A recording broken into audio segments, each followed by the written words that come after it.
ci gioca nel Milan, e insomma, voglio dire, siamo arrivati a un punto che secondo me è o dentro o fuori. Problema, l'abbiamo aspettato. come si chiama lui? Massimo, se non mi ricordo male. Massimo, il problema è che là avevamo Maignan già contattato, A 13 più sondato, 2. 13 più 2. Pronto? Sì, Se noi, sento. no, dicevo, no, Era una parodia. una gag. Pronto? Gigio, abbiamo Maignan. No, io non mi siedo prima di 10, ciao. Qua non è che abbiamo De Paul, che dici, ciala. No, abbiamo De Paul. Anche perché De Paul non sono 13 più 2. Ecco, quindi qui c'è attendismo perché non c'è l'alternativa già presa. Là abbiamo forzato la situazione. Qua, Sì, però... sai, andare però a prendere proprio... uno di destra, un 10, un no. eventuale 9, diventa pesante. Sì. Sì, sono d'accordo, però è proprio l'atteggiamento che dà fastidio. Cioè, No, sono d'accordo. voglio dire, il fatto anche adesso, la storia dall'altro giorno del Galatasaray, che comunque ha detto che c'è una buona offerta. Poi stiamo parlando comunque, secondo me, di un buon giocatore, ma niente di eccezionale. Sì, anche cioè, voglio dire, lui, facciamo finta Ora che ti rispondiamo intanto, facciamo Massimo, finta grazie. che venga Ciao. da noi, ciao, grazie. che accetti. È sempre un 4 per 4, sono 16 milioni di euro. Però dai 4 milioni di euro un giocatore che dice adesso vedo, cioè il Milan il sacrificio lo fa. Infatti mi dicono che la proprietà a Londra non è che sia entusiasta perché ha dato il 30% in più, cioè se il 30% in più a un giocatore interessa relativamente, sai, il famoso almeno simulare se un po' l'editore di Radio amore. Rossonera mi dà il 30% in più, firmo. Ma esatto, però no, lui fa questo ragionamento, secondo lui neanche sbagliato. È l'ultimo grande contratto della mia vita, perché a 30 anni arrivo e voglio cercare di estrarre. Però la domanda è una sola: se ti diamo 4 e nessuno ti dà più di 4, vuol dire che vali 4. Perché se uno O forse meno in realtà. Se non è arrivato nessuno a pareggiarla, forse meno. Quindi e allora devi porti delle domande. Sì, c'è da dire che adesso devi riconquistare un po' il cuore dei tifosi, perché era la domanda che volevo farti, Carlo, perché a San Siro tu sei andato milioni di volte. Ci sono i giocatori che guardano San Siro, la palla se la fanno dare lo stesso. Ci sono i giocatori come Hakan che già in una situazione normale qua fanno un po' fatica. In una situazione ancora più complicata, complessa, come potrebbe essere dopo un prolungamento del genere. Se lui mi sbaglia un passaggio o sbaglia un gol facile, il pensiero va a quando hai detto ma adesso devo decidere se rimanere. È dura. Il fatto che la proprietà, pur seccata, non può,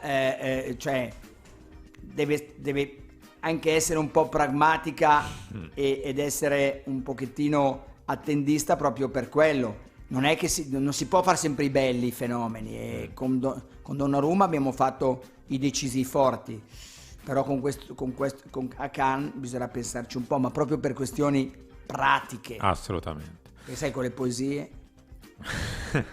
Prossima telefonata in linea, pronto? Ciao, sono Mirko da Bresso. Ciao Mirko. Oggi Ciao. tutti da vicino, Milano, Bresso. Abbiamo avuto un Firenze. È vero. Vicino a Carlo. Sì.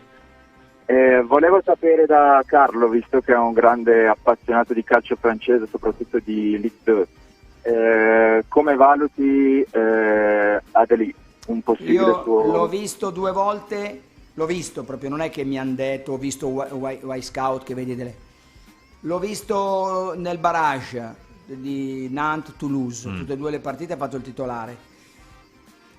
È stato eletto miglior giocatore della Ligue 2. Quindi voglio dire, non che Ligue 2, attenzione, vedo delle cose in Ligue 2, cioè non è che sia un campionato... No, però... Vabbè, però è il migliore.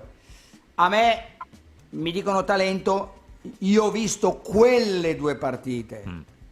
Quelle 2 partite non avrebbe vinto il miglior giocatore della Ligue 2. L'ho visto, buon però una cosa, dribbling fulminante, tiro, cioè, allora... Non conoscevo Teo Hernandez. Ok. Non conoscevo Teo Hernandez. Faccio il commento per Sport Italia dell'ICC Bayern Milan, Milan Bayern. Sì, ricordo bene. Io non conoscevo. quel quarto d'ora prima che si fa male alla caviglia. Una cosa devastante. È un Devastante. po' quando quando ha debuttato, che lo conoscevamo, sì, va bene, Pato in Milan-Napoli.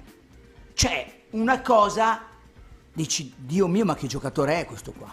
Lo stesso Deulofeu, cioè, questo a seconda punta, piuttosto esile, non è fisicato. Cioè Moigny, il suo avversario del Nantes, perché io faccio sempre confusione, non so mai se giocano nel Toulouse, Adli nel Toulouse sicuramente, Antist non so se nel Nantes, credo nel Nantes, e Moigny credo nel Nantes o nel Toulouse, comunque nel Nantes forse. Comunque ho visto, seguivo questi tre giocatori, no? 2 punte e questa mezza punta. Cioè non... Beh, è un 2000, magari con le 2 partite. Già 21 anni, 2000, cioè non è neanche un 2002, perché adesso si deve dire è un 2002 quando si vuole. È vero, è vero. È vero o no? È un 2003, 2000, ormai 21 anni. Tonali. Cioè, ecco, quindi... Potrebbe essere la terza punta dopo un ipotetico, magari un Ibrahimovic e un Milik, magari. Fai sempre questo ragionamento. Io ormai è il mio karma. Si gioca a Milan-Manchester, abbiamo dovuto giocare con Castiglieco, eccetera, perché non c'erano altri. Affido Milan-Manchester ad Adli. Cioè... No, infatti sarebbe più come è una mezza, giovane. Sì, cioè, però voglio dire, come il caratteristiche rosa. fisiche Per movimento e fisicità, abbiamo già Daniel Maldini. A livello di fisicità, è chiaro che se giochi con Daniel Maldini contro il Manchester come punta centrale fai un po' fatica, proprio per le caratteristiche di Maldini, che è un giocatore che magari ama. Come peso nella rosa sarebbe Auge, come tipo di giocatore nella rosa. Certo, io dico una cosa, che se fai un sondaggio e dici, guarda, però Auge non lo cedono, secondo me 9 su 10 sono tutti contenti, non so il perché, sono quei giocatori di Leao va via, 9 su 10 non... hai notato? Sei d'accordo? Sì. Almeno come mio comune sentire. Sì, magari non 9 su 10 ma 8 su 10, sì. Capisci? Quindi perché proprio sono anche